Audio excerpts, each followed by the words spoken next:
And here we are on Frost. Game number 2 between these two players spawning in the northeast position as the purple Zerg player from Team Samsung Galaxy Con. It is Solar. He's up against this player who's on the ropes of getting knocked to the losers match to face off against Baby Knight. From Team Millennium, it is Dayshi.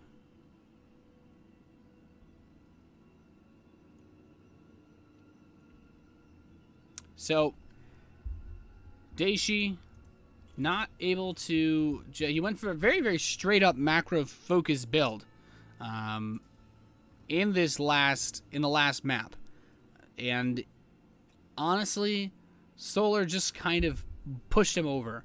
If Dayshi has any kind of weird strategies or anything, maybe special that he's been working on or saving up, I think this would be a pretty good time to bust it out.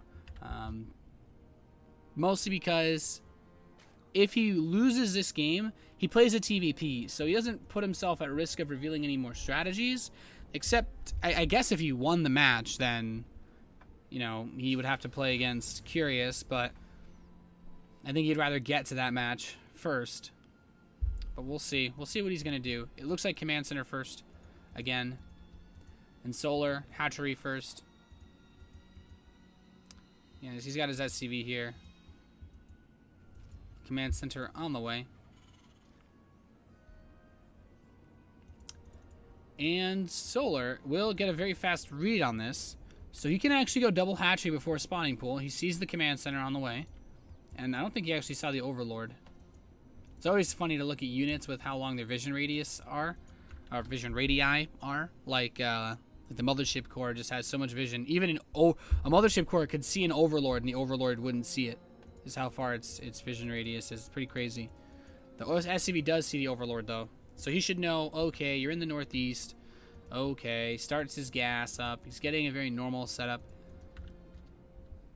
and there's the gas before pool. So Solar, he feels totally comfortable just doing what I'd say is probably one of the ultimate Zerg openings. If you can get away with double hatchery, then gas, then spawning pool in a Zerg versus Terran, this is probably one of the best openings you can do. Just because you get so much access to larva, very fast speed, so the Terran player feels threatened, and you have, I mean, I don't know, you're just set up really good with your tech, and you have map control while still having really good economic options. So, Solar's poised his Overlords to go in for later scouts by the Christmas tree, holiday tree, whatever you guys like to call it. But Dayshi, he has gotten a good read on his opponent. The spawning pool timing is pretty indicative of a double hatchery before pool, but he may not know that 100%. At the very least, he knows he was scouted going Command Center first, so there's things you can anticipate. He's actually going to try to catch this Overlord out in the center of the map, and he might be able to get this. He might have to go to the other side to kill it, because he will send the second Marine out. But this would be a nice grab. This early on, an Overlord kill is actually pretty significant. It's very close, and he does get it without having to move across the ramp. That's very, very nice. He doesn't have to move his Marines too far away from his base. The factory is coming in as well as the reactor.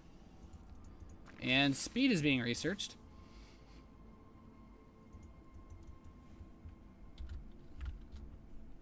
No further gas being mined, though. So this doesn't look like it's going to be anything weird, like a very fast Baneling attack. He just has the option to try to make a lot of Zerglings. I don't think it's very good to do mass Zergling-based plays on this map just because of how easy it is to wall off the natural choke. But the Hellion production begins. Third Command Center's on the way. So Dayshi's going to do the same thing as the last game, it seems. I wonder if he'll only make 4 Hellions again. Would be kind of interesting to see. The Overlord kind of sees what's going on. This tech lab. Double engineering bay, though, much faster for Dayshi this time around. I kind of think he's been like, well, I don't want to get my E-bays later than your evolution chambers, and the evolution chambers actually have not even started yet for Solar. So Dayshi should have a pretty reasonable upgrade advantage. He has his upgrades already begun. No Evo chambers yet for Solar. He is producing a couple Zerglings. Might be afraid of the Hellion harass. But we'll see. He's still droning up very heavily. So it's hard to say. You know, it's one of the most difficult things I think about playing Zerg is balancing your larva expenditures as far as, do I make drones, do I make Zerglings, and he has just enough Zerglings to keep the Hellions away for now. More of them do come across. And he's actually going up to his standard 6 Hellions.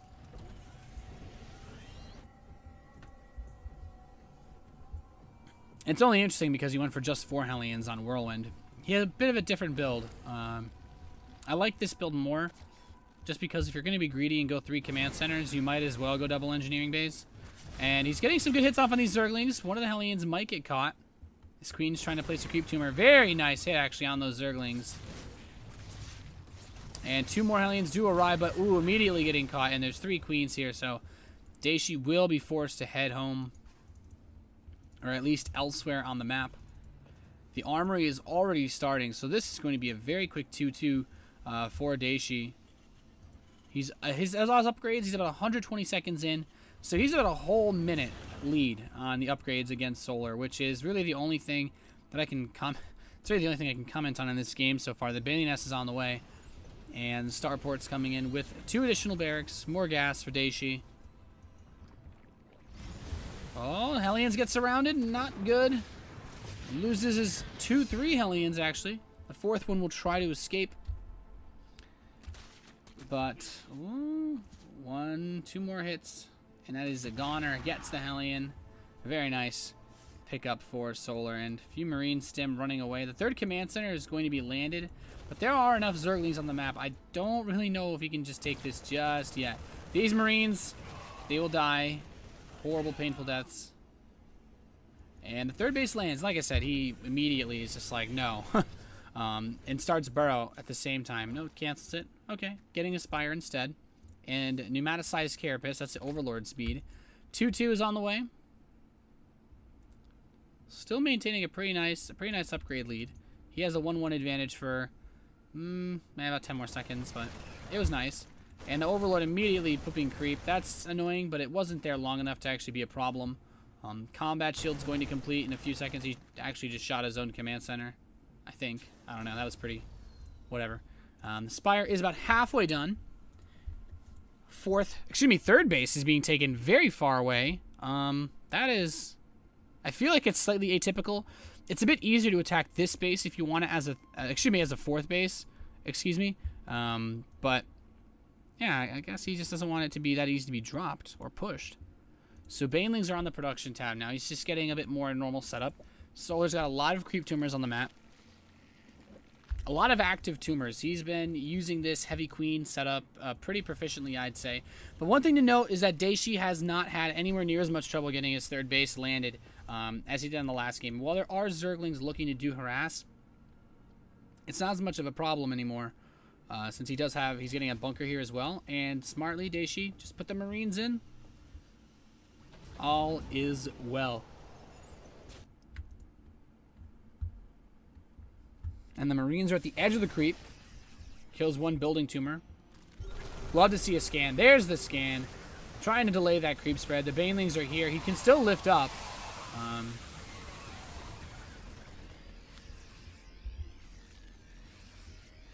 Can be difficult to clear up creep, but oh, he's stepping back now. He's rallying down the map. The Widowmines have burrowed, and actually a really nice shot from one of them. The second one not doing quite as much. Dayshi will be forced to head home, at least for now, as he's just waiting for his Marines to ball up a little bit. The 4th base is complete. Solar saturating that, getting lots of drones on the gas as well. So his Mutalisk production is looking good, but Solar is still headed towards that hive at what I feel like is a fast time. It's difficult to pull off properly, but he's doing it.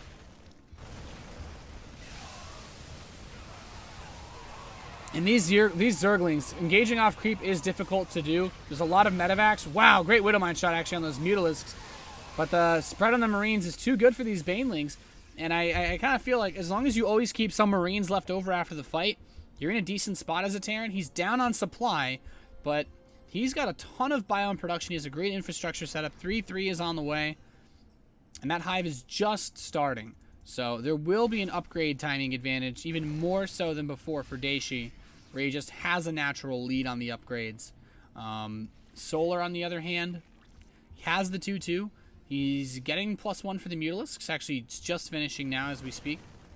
And he's going to take a 5th base in the top left corner. So expanding away from his opponent as much as he can. Needs to watch out. The Banelings taking actually no Widowmine detonations there. So he's just using the Zerglings, getting surrounds, and he's killing everything that Dayshi has. He might be able to just snowball this right back towards his base. Daishi's taking a lot of heat. He may be overextended onto that that creep point, as he's got basically no army. He's lost quite a bit. Now, there are 86 drones, so the supply for Solar, he's trading army, but his supply is higher partially because he has a lead about 20 drones. So it's kind of weird just looking at it. But with that extra economy, he can replace whatever he loses so quickly. And the creep is moving out. The only thing that sometimes a 4th base here helps with that isn't really coming into play this game is that creep spread. Being able to go a bit faster out from the 4th base area. But now the Mutas coming in to attack this natural expansion of Dayshi. The missile turret wasn't done quite yet. And there's not even that many Mutalisks on the map.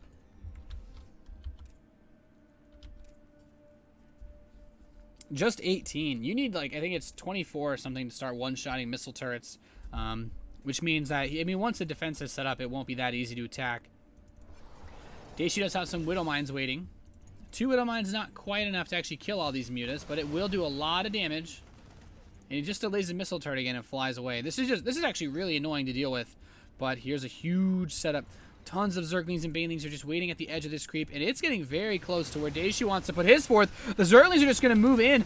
There's lots of Banelings behind us. The Widowmines will burrow. No detonations, actually, on the Widowmines, and the Banelings are kind of by themselves, though. All the Zerglings have been cleaned up. Dayshi gets a pretty good trade. Most of his bio is still alive. Those Banelings did absolutely nothing for Solar. And now Dayshi has that 3-3. That 3-3 is so damn good. And what a powerful contributing factor to these fights it is. Scanning, picking off the creep tumors. This is what you need to do as a Terran player. The Banelings will be able to finish here on the creep, but it is going to be so difficult. All he needs to do is just spread the bio. There's not that many Zerglings to deal with. He's actually getting close to overstimming these forces, but being very smart, continuing to scan. He's actually cleaned up most of the creep on the right center area. There's still a few tumors active. But he also splits off a huge battalion to attack the northwest, and there's, well, I mean, the Zerglings and Banelings are waiting here with the Mutalisks. He doesn't have his other army doing much of anything. Might be coming in to try and catch this with the reinforcements. Scans for creep, but, well, there's Banelings here, buddy. Dayshi keeps a great spread, actually, on the Marines. Most of the Banelings have been killed, and now these Marines can continue to just press on through. There's a few more Banelings, maybe one last Baneling attack, but Dayshi is looking so sharp now. Moving over towards his base, more and more Zerglings in production. 3-3 is coming in for Solar, but it's not done yet. He still needs by himself another minute or so of time. And this 4th, if he can pick up this 4th base, that would be absolutely huge. The Banelings are trying to chase down these Marines, but Concussive Shell, surprisingly effective versus these Banelings. And Dayshi does not look like he'll be stopped. Solar's throwing absolutely everything that he has at him. These Marines are so weak. He only needs a few Banelings to connect, but none of them are really able to get those big spread out shots. And he's still attacking. He still has Medivacs, and he's just rallying Marines here until the end of time. Dayshi, I think, might be able to break Solar at this 4th base. More Zerglings are continuing to come across, but the Marines, with the upgrade advantage, are just too much for now. He still hasn't killed the 4th base, though, but yeah, Solar says, I just can't keep up. GG. And Dayshi ties the series up 1-1 against our Kespa Zerg player. Nice.